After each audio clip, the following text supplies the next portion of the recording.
Hi, it's Rob. Welcome to another video, and this video I want to show you some records that I picked up at the end of last year. Plus I went to a record fair on Sunday in Stockport, so I want to show you what I picked up there. So if you're a new subscriber to the channel, there's been a few recently. I want to thank you for subscribing to the channel, and if you're an old subscriber, thanks for hanging in there. So we've got 12 records to show here. And the first one I want to show is Devo,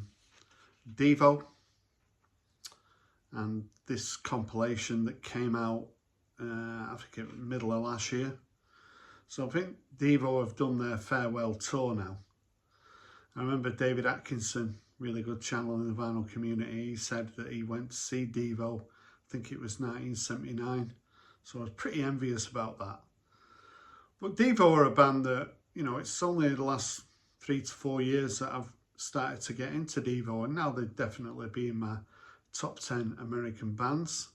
So this is called 50 Years of Devolution, 1973 to 2023. So it comes on a gatefold, very nice package. On the back we've got the songs, so it's a double album, and we get a nice insert that opens out. So Devo's sort of commercial success in the UK was pretty limited. I think it was 1980 when the track Whip It sort of came to my attention. I've always loved that song. But yeah, I never kind of bonded with Devo at all. But as I say, over the last couple of years, I've really got into them. I've got most of the studio albums. So we've got a really nice blue, and we've got a very nice red. So really pleased to have this Devo comp. Very nice cover as well in the collection. Another album that I picked up towards the end of last year was this Echo and the Bunnymen album. So this is the first time that it's been on record. It was released in 1999. I think it's either the 8th or the 9th album by Echo and the Bunnymen. And it's called What Are You Gonna Do With Your Life? I don't think that's Liverpool. I might be wrong there, but very nice cover. And this is an album that I've always liked, but I was in HMV and I just saw it in the racks, and I must have missed that it was going to get released on vinyl. And it's a very kind of mellow, a lot more mellow Echo and the Bunnymen, this album. But I think it's very strong. Ian McCulloch's voice sounds really good on it. So yeah, really recommend this Echo and the Bunnymen album. I think we're pretty close to being complete on Echo and the Bunnymen album, so maybe at some point this year I might do some sort of ranking, who knows. So we had Black Friday, it would have been in November, and I did pick up a couple of records on Black Friday. So I picked up this Greatest Hits of the Ramones. So it's quite fortunate. I went into Wax and Beans, my local record shop in Bury, on the Sunday, so I couldn't get there on the Saturday. And Ben, the owner, said he had a spare copy of this upstairs, and he'd only just put it in the racks. So when I saw it, I grabbed it. This is my only record of the Ramones. I've got a few CDs, but a little bit like Devo, I've never kind of really been a big fan of the Ramones. And maybe this Greatest Hits is all I need. But it's a really nice package. Again, you get an insert with it. And this also comes on coloured vinyl. Another red edition. So yeah, Greatest Hits of the Ramones. So the album that came out on Black Friday that I really wanted was the original soundtrack for the film High Fidelity. So this is a film, it's probably in my top 5 films of all time. I think most people who collect records have got a bit of an affinity, a bit of a soft spot for this film. John Cusack is so good in this film. Taken from the book by Nick Hornby. I don't read many books, but that's a book that I did read back in the day. Of course, it was set in, I think it was set in North London, whereas I think High Fidelity, is it in Chicago? But I've always really enjoyed the music from this film as well.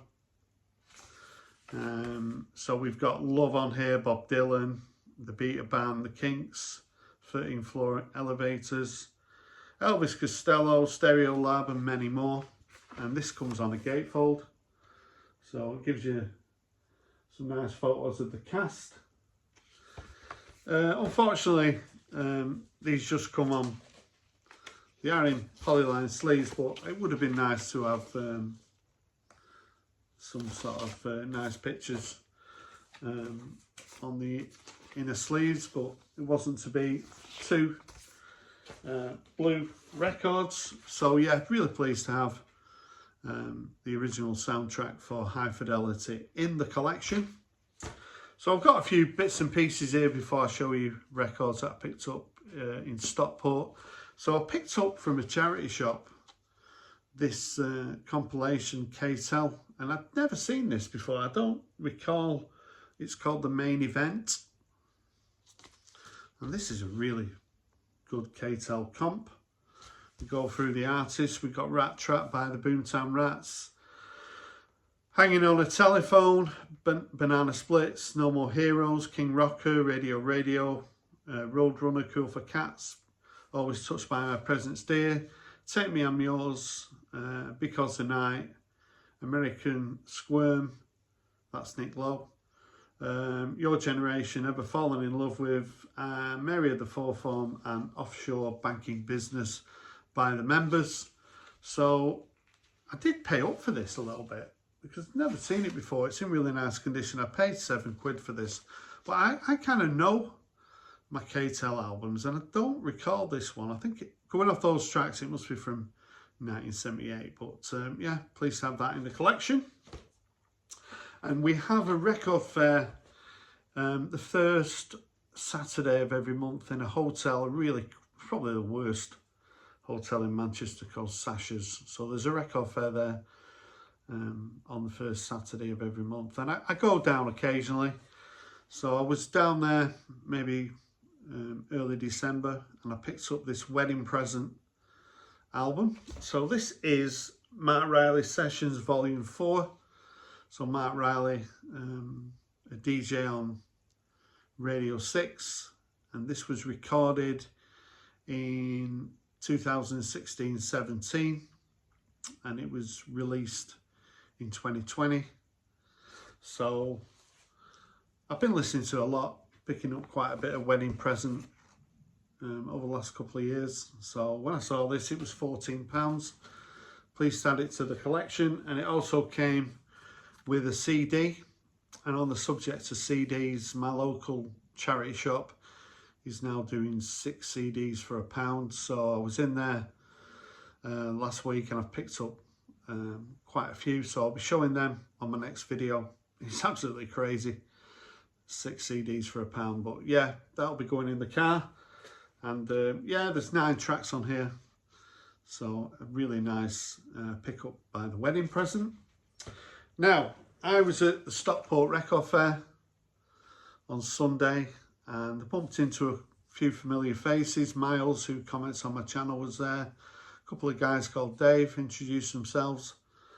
So it's always nice when you bump into people who enjoy your channel. And the next record fair at Stockport is on the 16th of March. So if you're in the Manchester area, I really recommend you going to that record fair. So what did I pick up? I picked up a few things. A guy, I mean, when you go to these record fairs, you get to know the sellers, and there's a guy called Steve who's based in Nottingham, and I always chat to him, and he's now got some, I mean, he must have 50 boxes of sealed records, and he goes all over the country. I think he's in Cambridge next week, does London, and he's got boxes now where some of them, maybe they got little creases. He charges a tenner, and he charges me £8. So I picked up The Tipping Point by Tears for Fears. So this is an album I was pretty excited when it came out a couple of years ago, but I was pretty disappointed with it. There's a few tracks on it that I really liked. Rivers of Mercy, Break the Man was another track that I really liked. And one thing just to mention, I'm actually going to start making playlists on my channel, so all the records here, there will be a track from each one on a playlist on my channel. If you go to my homepage, you'll be able to listen to some of the tracks from these albums. But yeah, this album is one that I've streamed a lot, and I just couldn't really get into it as much as I wanted. As I say, I was really excited when it came out, but I wasn't going to leave it there for £8. And I've still been streaming it over the last couple of years, and yeah, I do like it, but as I say, I was a little bit disappointed with it. We do have the lyrics and another picture of the guys. And another one that was £8, but actually this is an album that I really do enjoy. It's called Stump Work by Dry Cleaning. So Dry Cleaning, female sort of vocalist, Florence Shaw. She's very sort of spoken word, a little bit maybe Laurie Anderson. But yeah, she's very matter of fact. Her delivery is pretty unique, really. And their debut album came out probably about 4 years ago, and this one was hot on its heels. Came out in 2022 in the October. I never got round to picking this up, but I'm pretty familiar with it. This one comes with a gatefold as well. This is a sort of band that my dad would have said, you know, do you call that music? But I really do like Dry Cleaning. Hopefully they'll be bringing something out this year at some point. So this comes, this is just on plain vinyl with a plug hole, but it does come with a booklet with songs, lyrics, some of the things she sort of sings about, or as I say, the delivery style is pretty unique, a little bit sort of Marmite. You might love it or you might sort of hate it, but I am a big fan of Dry Cleaning, so if you're not familiar with them, it's certainly an album well worth picking up.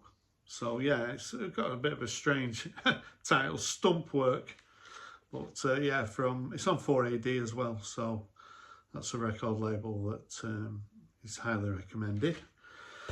So the next record I want to show is one that I used to have in my collection.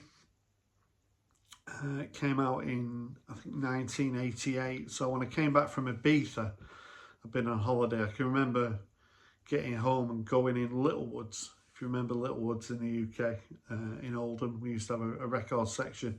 It's funny how you remember these things. And I picked up a copy of the Style Council Confessions of a Pop Group.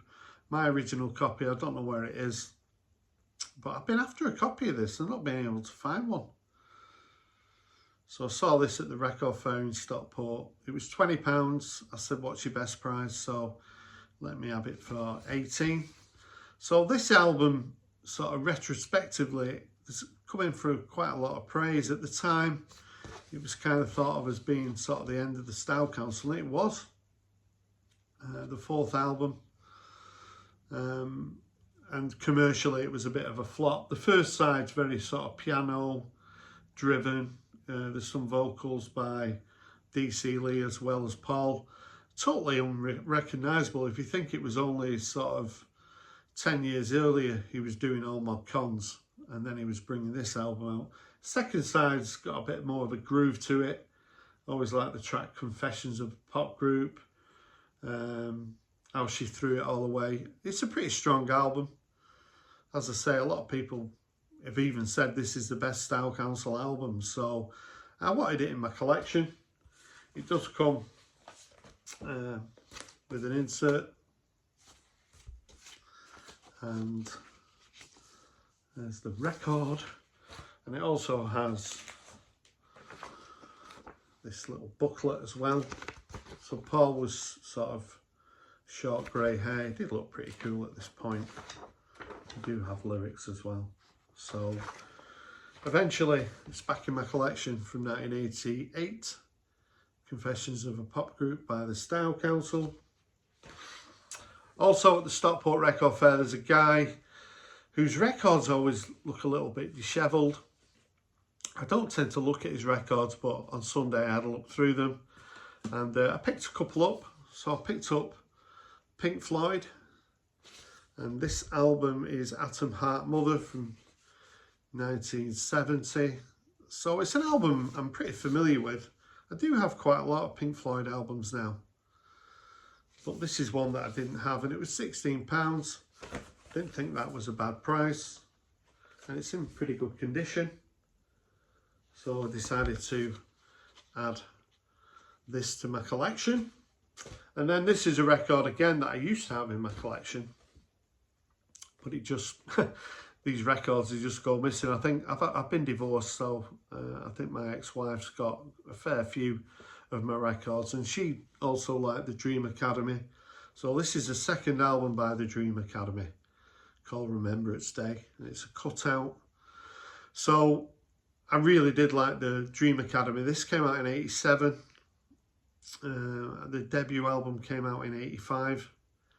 It does have a bit of a Prefab Sprout feel about it. There's 3 members in the band. So it's Nick Laird Cowes, I think he's called, or Clues. He was the songwriter and the singer. Kate St John, who was a multi-instrumentalist, did backing vocals. She's someone who toured with Van Morrison, and she also did a little bit of work with the Bible on a reunion tour.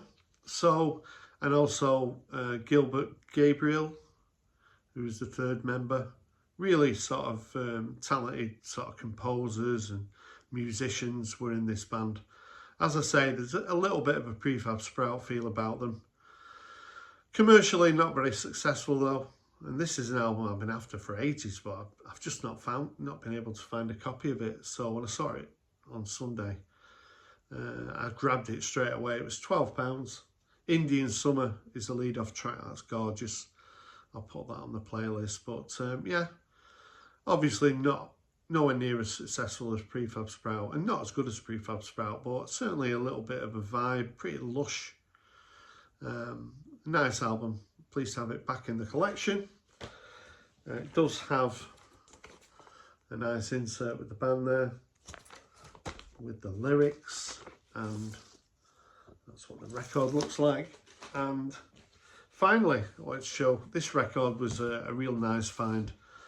So the band are called Positive Noise, and the album is called Heart of Darkness.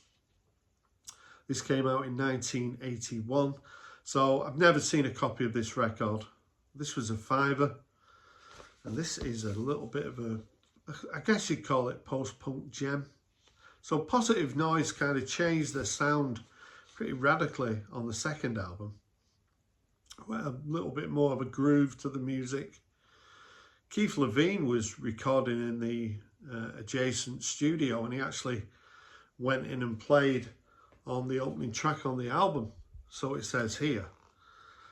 So Keith Levine, founding member of The Clash and member of Public Image. So Positive Noise were a Scottish 5-piece, 3 brothers, the Middleton brothers. And this is definitely a band sort of trying to find the sound. There's a little bit of Teardrop Explode sound in there as well. But it is a little bit post-punk. There's a few tracks that have got a little bit of a groove that give you a flavour of maybe the second album.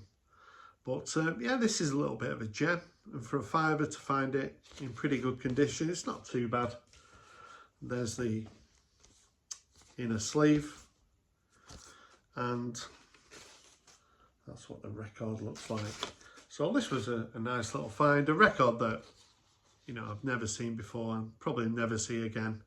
And it was only a £5. So those are the records, 12 that I picked up before Christmas and at the record fair in Stockport on Sunday. If you've got any comments about what I showed in this video, I'd love to hear from you. Thanks for watching. Bye for now.